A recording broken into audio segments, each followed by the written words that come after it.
Good morning students. Today we are going to start our new chapter, that is sound. Okay, it is already clear from the diagrams that today we are going to study about sound. Okay, अब देखिए sound की बात की जाए तो day to day life में आप जितने भी साउंड सुनते हैं, चाहे वो साउंड आपके टेलीविज़न की हो, रेडियो की हो, कोई पर्सन बोल रहा हो, बर्ड सिंग कर रहे हो, रॉकेट आपका लॉन्च हो रहा हो, तो जितनी भी साउंड्स आपकी आती हैं, ठीक है, वो सारी क्या है? साउंड। साउंड क्या है आखिर?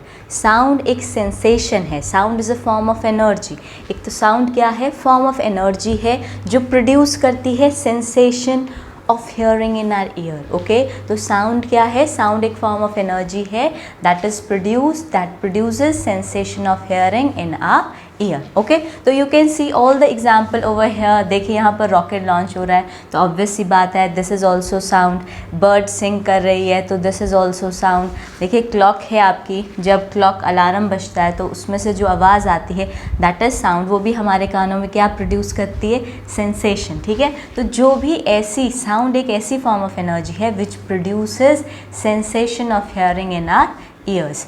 ठीक है, जैसे आपका ये बॉय है, ये ड्रम बजा रहा है तो it is also producing sound. तो ये डिफरेंट एग्जाम्पल है दैट आर ड्रॉन। ओके, तो you can look the example. और डे टू डे लाइफ में और भी आपके बहुत सारे एग्जाम्पल है, टेलीविज़न, रेडियो, तो ये सारे के सारे आपके क्या हैं? Sound. Okay, so let us now, we have seen the example, now let us define sound. Okay, so now let us define sound. Okay, now let us define sound.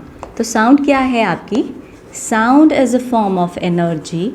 Sound as a form of energy, form of energy which produces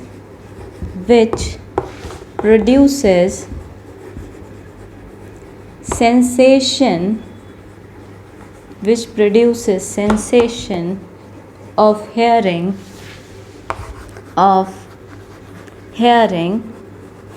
in our ears, तो देखिए sound क्या है? Sound एक form of energy है जो कि क्या produce करती है? वो सेंसेशन प्रोड्यूस करती है of hearing in our ears. ठीक है, तो आप साउंड को कैसे डिफाइन कर सकते हैं? साउंड को आप डिफाइन कर सकते हैं, sound is a form of energy which produces sensation of hearing in our ears. Okay, और सोर्सेज ऑफ साउंड, आपको साउंड कहाँ कहाँ से मिलती है? You can write sources of sound. Sources of sound, sound आपको कहाँ कहाँ से ऑब्टेन होती है? साउंड ऑब्टेन होती है आपको टेलीविज़न से। You can give example as televisions, radio. Sources में जहाँ से वो प्रोड्यूस होती है। सोर्सेज का मतलब है कि कहाँ कहाँ से प्रोड्यूस होती है। टेलीविज़न से प्रोड्यूस होती है आपकी साउंड, रेडियो से प्रोड्यूस होती है आपकी साउंड। ओके, लाउड स्पीकर्स हो गए आपके। ओके, ह्यूमंस हो गए, ह्यूमंस भी तो बात करते हैं आपस में, that is also sound. Okay, फिर आप और एग्जाम्पल दे सकते हो, जैसे you can give launching of rocket. जब रॉकेट लॉन्च होता है तब भी आपकी साउंड प्रोड्यूस होती है। तो you can give many example day to day life में जो आपको आसपास दिखता है, you can give all the example. ठीक है, तो ये हो गया सिंपल। आप रॉकेट लिख सकते हो, पूरा लिख दिया मैंने क्योंकि साउंड ये सोर्स है आपका। ठीक है, तो सोर्सेज ऑफ साउंड क्या क्या है? Television, radio, loud speaker. ठीक है, और you can right rocket etcetera. Okay, now let us explain production of sound with the help of an activity. ठीक है, कि साउंड कैसे प्रोड्यूस होती है उसको हम एक एक्टिविटी की हेल्प से समझते हैं। Okay, now let us take the points. Number first point is take a tuning fork and set it vibrating by striking its prong on a rubber pad. Okay? अब देखिए this is your fork. ठीक है, ये आपकी फोक है, इसको हमने एक रबर पैड के ऊपर क्या किया? सबसे पहले उसको हिट किया। ठीक है, तो हमने सबसे पहले क्या करना है? Take a tuning fork. Tuning fork ली है, उसको हमने वाइब्रेट किया है। कैसे? उसको हमने सबसे पहले स्ट्राइक कराया है रबर पैड के ऊपर। जो इसके ये ऊपर वाले पॉन्ग्स हैं, ये क्या होते हैं? ये वाइब्रेशन मोड में आ जाते हैं। जैसे इसको स्ट्राइक करते हैं तो ये क्या करने लग जाते हैं? They start vibrating. ठीक है, ओके तो फर्स्ट स्टेप हमने क्या किया, take a tuning fork and set it vibrating by striking its prong on a rubber pad. ठीक है, इसको हमने रबर पैड लिया एक, उसके ऊपर स्ट्राइक कराया और स्ट्राइक कराने के बाद हमने देखा ये जो ऊपर वाले पार्ट हैं इसके प्रॉन्ग्स, ये क्या हो जाते हैं, ये वाइब्रेटरी मोड में आ जाते हैं जैसे ही ये रबर पैड के ऊपर क्या होते हैं, स्ट्राइक। नेक्स्ट पॉइंट, अगर उसको आप अपने ईयर के पास लेके आइए, ठीक है, ये एक्टिविटी करके देखिएगा, बिकॉज जो ये आपके फॉक वगैरह होते हैं ये आपको अपनी लैब्स में मिल जाएंगे। ओके तो लैब्स में आप क्या करिए, उसको रबर पैड के ऊपर लाइए और अपने कान के पास लेके आइए और सुनिए कैसी आवाज़ आपको सुनाई देती, क्या चीज़ सुनाई देती है। Okay next step, suspend a table tennis ball और a small plastic ball by a thread from support. ठीक है, तो आप एक थ्रेड लीजिए, थ्रेड के साथ एक आप टेनिस बॉल ले सकते हैं या आप प्लास्टिक की बॉल ले सकते हैं, उसको आप सस्पेंड कर दीजिए। ठीक है, suspend a table tennis ball और a small plastic ball by a thread from support.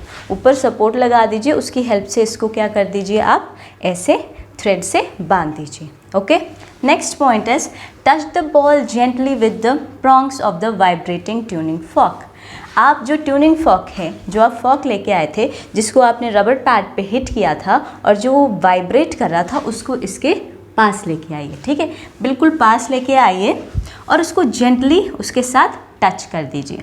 तो आप क्या ऑब्जर्व करेंगे, आप ऑब्जर्व करेंगे that we have produce sound by striking the tuning fork. आप देखेंगे जैसे ही आप इसको पास लेके आते हैं, इसके पास जेंटली इसके पास टच कराते हैं, तो आपको वहाँ पर साउंड सुनाई देगी, you will here the sound. तो इसका मतलब है हमने साउंड कैसे प्रोड्यूस कर दी, हमने साउंड प्रोड्यूस कर दी सिर्फ और सिर्फ किससे, अगर हम एक ट्यूनिंग फॉर्क लेके आते हैं, वाइब्रेटिंग ट्यूनिंग फॉर्क, अगर हम एक टेनिस बॉल के पास या फिर आपकी प्लास्टिक बॉल के पास लेके आते हैं, तो उससे साउंड प्रोड्यूस होती है। ठीक है, तो देखिए एक एक्सपेरिमेंट हमने क्या किया, सिंपल क्या किया था, एक थ्रेड को एक सपोर्ट के साथ बांधा था और उस थ्रेड के साथ हमने बांधी थी आपकी प्लास्टिक बॉल और you can say table tennis ball. उसके बाद हम एक ट्यूनिंग फॉर्क लेके आए, एक फॉर्क था हमारे पास, उसको हमने रबर पैड के ऊपर हिट किया तो वो किस में आ गया, वो वाइब्रेट होने लगा। ठीक है, वो वाइब्रेट होने लगा, उस वाइब्रेटिंग ट्यूनिंग फॉर्क को हम उस टेनिस बॉल के पास लेके आए। तो जब हम उसे टेनिस बॉल के पास लेके आते हैं और उसको जेंटली उस बॉल के साथ टच कराते हैं, तो हमें क्या होता है, वहाँ पर साउंड प्रोड्यूस होता है। We will find that we have produce the sound. तो यानी हमने प्रोड्यूस की है साउंड, और किसकी हेल्प से की है, by striking the tuning fork. Obvious सी बात है, पहले हमने ट्यूनिंग फॉर्क को स्ट्राइक किया था, फिर वो वाइब्रेटरी मोड में आया, उसी को अगर हम पास लेके आते हैं तभी साउंड प्रोड्यूस होता है। अगर आप सिंपल ट्यूनिंग फॉर्क लेके आ जाएं और उसको यहाँ पास रख दें, इसके साथ लगा दें, तब बिल्कुल भी साउंड प्रोड्यूस नहीं होगा। साउंड प्रोड्यूस तभी होगा अगर वो ट्यूनिंग फॉर्क को पहले आप रबर पैड पे हिट करते हो और जब वो वाइब्रेट, उसके पॉन्ग्स जो हैं वो वाइब्रेट होने लगते हैं, तब उस फॉर्क को इसके पास जेंटली टच कराना है, तो यू विल लिसन साउंड। तो आपको वहाँ पर क्या सुनाई देगी, साउंड। तो इस तरह से जो है आपकी साउंड जो है प्रोड्यूस होती है। एक मेथड आपका ये है, इसको इस एक्टिविटी की हेल्प से आप समझ सकते हैं। और कौन कौन से दूसरे मेथड हैं जिनसे हम साउंड प्रोड्यूस करा सकते हैं। देखिए, आप प्लकिंग, कोई चीज़ प्लग करते हैं तब साउंड आती है, अगर आप कहीं पर स्क्रैच करते हैं तब साउंड आती है। ऑब्वियस सी बात है, रब करते हैं हम तब भी साउंड आ रही है। I am rubbing my hand, ठीक है, साउंड आ रही है, तो रबिंग से साउंड आती है। जब हम ब्लोइंग करते हैं तब साउंड आती है। जब आप शेकिंग डिफरेंट ऑब्जेक्ट को शेक करते हैं तब भी आपकी साउंड प्रोड्यूस होती है। तो ये डिफरेंट मेथड हैं आपके प्रोडक्शन ऑफ साउंड के। ओके, बट ये जो था ये हमने with the help of activity कर लिया कि vibrating tuning fork just touching the suspended ball tennis, ठीक है, वो सिर्फ जस्ट टच करता है and it produces sound, there is production of sound. Okay, so you can explain this with the help of an activity. Okay, you can yourself do the activity if you are having tuning fork. Okay, labs वगैरह में आपकी tuning fork होता है, thread होता है, you can suspend the thread with the ball and bring a tuning fork and you will see there is sound. Okay, you will not see sound, you will listen sound. Okay, but you can observe the experiment. Okay. Now the next topic is our propagation of sound, कि आपकी sound propagate करती कैसे है। Okay, उससे पहले देखिए आपको कुछ पॉइंट पता होने चाहिए। सबसे पहले कि साउंड प्रोड्यूस कैसे होती है, वी हैव ऑलरेडी स्टडीड कि sound is produced by vibrating object, कि साउंड तभी आएगी जब आपके ऑब्जेक्ट क्या करेंगे, वाइब्रेट करेंगे। Okay, next point, the matter और substance through which sound is transmitted is called a medium. अब देखिए साउंड जो है आपकी ट्रांसमिट होती है, ठीक है, मैटर में, मैटर के थ्रू, ठीक है। तो कहते हैं मैटर और substance through which sound is transmitted is called a medium. तो वो मैटर या वो सब्सटेंस जिसके थ्रू साउंड जो है वो ट्रांसमिट होती है उसे हम कहते हैं आपका मीडियम। ओके, कुछ टर्म्स जो आपको पता होनी चाहिए, क्योंकि उसके बाद फिर हम एक्सप्लेन उसको उसी फॉर्म में करेंगे, ठीक है। तो सबसे पहले हमने कह दिया कि साउंड जो होती है प्रोड्यूस वो वाइब्रेटिंग ऑब्जेक्ट की वजह से होती है, और जो आपका मैटर या कोई भी सब्सटेंस है जिसके थ्रू आपका साउंड जो है वो ट्रांसमिट हो रहा है उसे हम कहते हैं आपका medium. Okay, next point is sound move through a medium from the point of generation to the listener. आपकी साउंड कहाँ से कहाँ मूव करती है, वो एक तो मीडियम से मूव करती है, मीडियम से तो मूव करेगी, बट कहाँ से कहाँ, जहाँ से जनरेट हो रही है, ठीक है। ऑब्वियस सी बात है, कोई भी आप एग्जाम्पल ले लीजिए, let us take a speaker. Okay, it is generating sound, ये आपका क्या कर रहा है, साउंड को जनरेट कर रहा है। Okay, here is your listener, ये आपका क्या है, लिसनर है। Suppose this is year and this is your loud speaker.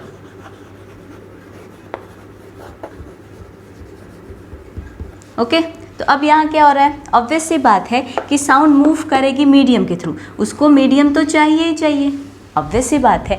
वो मैटर या सब्सटेंस जिससे साउंड ट्रांसमिट होता है उसे हम मीडियम कहते हैं। तो अब ये कह रहा है साउंड जो है वो मीडियम के थ्रू आपकी पास होगी, ऑब्वियस सी बात है, मूव होगी, बट कहाँ से मूव होती है, वो जहाँ से आपका जनरेट हो रहा है। तो यहाँ जनरेशन पॉइंट कौन सा है आपका, आपका जनरेशन पॉइंट है लाउड स्पीकर, जहाँ से साउंड जनरेट हो रही है, और कहाँ पर कहाँ तक जाती है, लिसनर तक।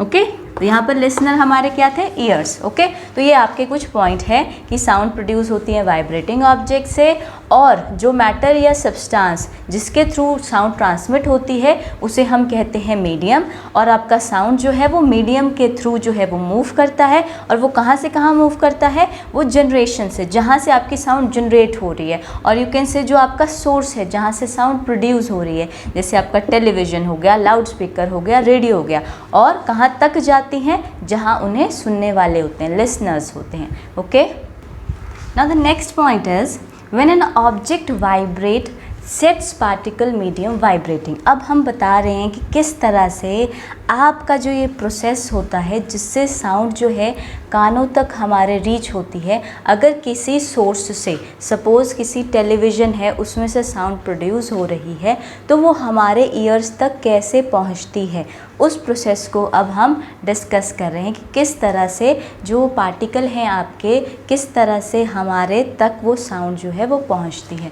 तो सबसे पहले कहते हैं कि जब ऑब्जेक्ट वाइब्रेट करता है, ठीक है, ऑब्वियस सी बात है, अब ऑब्जेक्ट आपका वाइब्रेट कर रहा है, तो वो क्या करता है, जब ऑब्जेक्ट वाइब्रेट करता है, जैसे कि हमने पीछे एग्जाम्पल लिया था ट्यूनिंग फॉर्क का और आपका टेनिस बॉल का, this was tennis ball and this was your tuning fork. तो हमने कहा था कि जब हम ट्यूनिंग फॉर्क, जो अगर हम एक वाइब्रेटिंग ट्यूनिंग फॉर्क को एक टेनिस बॉल के पास टच कराते हैं जेंटली, तो हम क्या सुनाई देती है, हमें आवाज़ सुनाई देती है। अब वो कैसे हुआ, क्या हुआ जिससे वो हमें आवाज़ सुनाई दी। तो सबसे पहले कह रहे हैं कि देखिए जब आपका ऑब्जेक्ट वाइब्रेट करता है, यानी देखिए ऑब्जेक्ट हमारा वाइब्रेट कर रहा है यहाँ पर ट्यूनिंग फॉर्क, तो कहता है जब ऑब्जेक्ट वाइब्रेट करेगा सेट्स पार्टिकल मीडियम वाइब्रेटिंग, जो भी मीडियम में इसमें पार्टिकल होंगे, यहाँ पर जो बीच में मीडियम है आपका, इसमें जो भी आपके पार्टिकल होंगे वो क्या करेंगे, वो भी वाइब्रेट करने लग जाएंगे। ओके, सबसे पहले ऑब्जेक्ट वाइब्रेशन में है तो उसके जो मीडियम में पार्टिकल होंगे वो क्या करने लग जाएंगे, वो आपके वाइब्रेट करने लग जाएंगे। ठीक है, तो अब ये है अब ऑब्वियस सी बात है, यहाँ पर जो मीडियम है अब वहाँ के पार्टिकल वाइब्रेट कर रहे हैं, तो इसका क्या मतलब हुआ, वो पार्टिकल खुद व खुद ट्रैवल नहीं करते हैं, ऐसा नहीं है कि पार्टिकल यहाँ से पार्टिकल वाइब्रेट होने लगे, वही आपके कहाँ तक चले गए, नेक्स्ट जहाँ तक उनको जाना है वहाँ तक चले गए, ऐसा नहीं होता। Particle do not travel vibrating object to the ears. Particle ही आपके जो हैं वो कहाँ तक, ईयर तक नहीं पहुँच जाते हैं। होता क्या है प्रोसेस बीच में कि particle of the medium in contact with the vibrating object is first displaced from its equilibrium. अब देखिए ये आपका था ट्यूनिंग फॉर्क, ठीक है। अब देखिए ट्यूनिंग फॉर्क था, लेट अस सपोज इसको थोड़ा सा यहाँ रख देते हैं।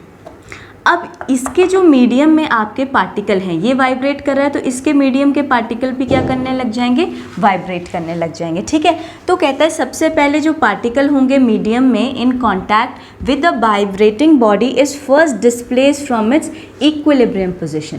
पहले तो वो इक्विलिब्रियम पोजीशन से डिस्प्लेस हो जाएंगे, उसके बाद then exert force on the adjacent particle. अब यहाँ पर जो पार्टिकल थे वो एडजेसेंट वाले पार्टिकल के ऊपर फोर्स लगाएंगे, ठीक है, और वो जो पार्टिकल होंगे वो उससे एडजेसेंट पार्टिकल पे फोर्स लगाएंगे। इस तरह से प्रोसेस होता है कि आपका पहले पार्टिकल जो भी मीडियम में कांटेक्ट में है ऑब्जेक्ट के, वो वाइब्रेटिंग मोड में आते हैं। ऑब्वियस सी बात है, पहले वो इक्विलिब्रियम में होते हैं। अगर उनके पास हम कोई वाइब्रेटिंग ऑब्जेक्ट लेके आएंगे तो पार्टिकल भी वाइब्रेट करने लग जाते हैं। अब वो वाइब्रेटिंग पार्टिकल क्या करते हैं, वो फोर्स लगाते हैं अपने साथ वाले ऑब्जेक्ट पे, साथ वाले पार्टिकल्स पे। यहाँ पर देखिए ये था, ये जैसे suppose this was tuning fork, थोड़ा और बड़ा बना देती हूँ। यहाँ पर ये पार्टिकल थे, ये वाइब्रेटिंग, इसके वाइब्रेशन की वजह से ये वाइब्रेट हो रहा है ट्यूनिंग फॉर्क, तो ये आपका जो साथ में पार्टिकल्स हैं, एडजेसेंट पार्टिकल जो हैं इसके पास वाले, वो क्या करते हैं, वो वाइब्रेट होने लग जाते हैं। अब ये जो पार्टिकल हैं ये अपने एडजेसेंट पे फोर्स एक्सर्ट करते हैं और उनको वाइब्रेट करने लग जाते हैं, ठीक है। तो इस तरह से प्रोसेस होता है कि ये particle of medium in contact with the vibrating object is first displaced from its equilibrium position. पहले तो वो इक्विलिब्रियम में थे, उसके बाद वो क्या हो गए, इक्विलिब्रियम पोजीशन से डिस्प्लेस हो गए। अपने डिस्प्लेस होने के बाद उन्होंने फोर्स एक्सर्ट किस पे किया, एडजेसेंट पार्टिकल के ऊपर, जो इसके साथ में पार्टिकल हैं इसके ऊपर फोर्स लगाया। As a result adjacent particle क्या करेंगे, वो भी डिस्प्लेस हो जाएंगे अपने पोजीशन से। अब वो डिस्प्लेस हो जाएंगे और ये इनको डिस्प्लेस कर देंगे इनकी पोजीशन से, और जो ये पहले वाले पार्टिकल होंगे ये अपने ओरिजिनली जिस पोजीशन में पहले थे रेस्ट में, उसी में वापस आ जाते हैं, ठीक है। तो कहने का मतलब है जैसे कोई चीज़ वाइब्रेट कर रही है, इसके पास आपके कोई पार्टिकल हैं, ठीक है, तो इनके वाइब्रेशन की वजह से जो साथ में इनके पार्टिकल हैं वो भी क्या करने लग जाते हैं, पहले वो इक्विलिब्रियम में पोजीशन में होते हैं, फिर वो वाइब्रेट करने लग जाते हैं। अब जो इनके एडजेसेंट में कोई और पार्टिकल होंगे, ठीक है, ये उनके ऊपर फोर्स लगा देते हैं और वो वाइब्रेट करने लग जाते हैं, और ये जो पहले पार्टिकल थे ये रेस्ट पोजीशन पे आ जाते हैं। अब इसके आगे जो पार्टिकल होंगे ये इनके ऊपर एक्सर्ट करेंगे फोर्स, तो ये ऐसे ये वाइब्रेट करने लग जाएंगे और ये वाले पार्टिकल दोबारा रेस्ट में। तो ये ऐसे ऐसे ऐसे ऐसे ऐसे प्रोसेस तब तक चलता ही रहता है, चलता ही रहता है जब तक वो जहाँ तक उस साउंड ने जाना होता है वहाँ तक वो पहुँच नहीं जाती, यानी लिसनर के ईयर्स तक, ठीक है। तो इस तरह से as a result adjacent particle displace हो जाते हैं आपके, और जो फर्स्ट पार्टिकल होते हैं come backs to original position, and this process continues in the medium till sound reaches our ears. ये तब तक होता ही रहता है जब तक आप जो साउंड है वो हमारे ईयर्स तक नहीं पहुंच पाती है, ओके। तो सिंपल सी बात ये है कि जो भी आपके पार्टिकल हैं, सपोज़ कोई भी आपका ऑब्जेक्ट है और ऑब्जेक्ट जो है वो वाइब्रेट कर रहा है, तो वो उसके साथ वाले पार्टिकल को भी जो इक्विलिब्रियम में पोजीशन में होंगे वो उनको क्या कर देगा, वाइब्रेट कर देगा। अब वो ऑब्जेक्ट क्या करेंगे, वो पार्टिकल्स क्या करेंगे, जो साथ वाले उसके पार्टिकल्स होंगे उनको वाइब्रेशन में ले आएंगे और खुद हो जाएंगे रेस्ट पे, अपना फोर्स उनको एक्सर्ट कर दिया और खुद वापस ओरिजिनल पोजीशन पे आ जाएंगे। अब ये जो इनके एडजेसेंट वाले होंगे ये अगले वालों को क्या करेंगे, इनके ऊपर फोर्स लगा देंगे और ये वाइब्रेटरी मोशन में हो जाएंगे, और ये किस में हो जाएंगे, दोबारा रेस्ट पोजीशन पे, ये नेक्स्ट पे कर देंगे, एंड सो ऑन। इस तरह से ये आपका प्रोसेस चलता ही रहता है, चलता ही रहता है जब तक ये कहाँ तक ना पहुँच जाए, जहाँ तक इसका क्या है, जहाँ तक जो भी आपका यहाँ से सोर्स से प्रोड्यूस हुआ और कहाँ तक पहुँच जाता है, लिसनर तक पहुँच जाता है। तो दिस इज़ द वे कि आपकी साउंड कैसे कैसे साउंड में पार्टिकल जो होते हैं वो आपके एक मीडियम से किस तरह से ट्रैवल होते हैं और किस तरह से वो आपके सोर्स टू लिसनर जो हैं वो ट्रैवल करते हैं, किस तरह से वो प्रोपोगेट करते हैं, ठीक है। तो इस तरह से जो है आपकी साउंड जो है वो प्रोपोगेट करती है कहाँ से कहाँ, सोर्स से लिसनर तक, ओके। सो इस तरह से जो साउंड है आपकी वो प्रोपोगेट करती है, ठीक है। इसमें आपका और कंसेप्ट भी है, we will discuss that concept tomorrow. So that is all about for today. If you are having any doubt anywhere, leave the comment below and do like and subscribe our channel. Thank you so much.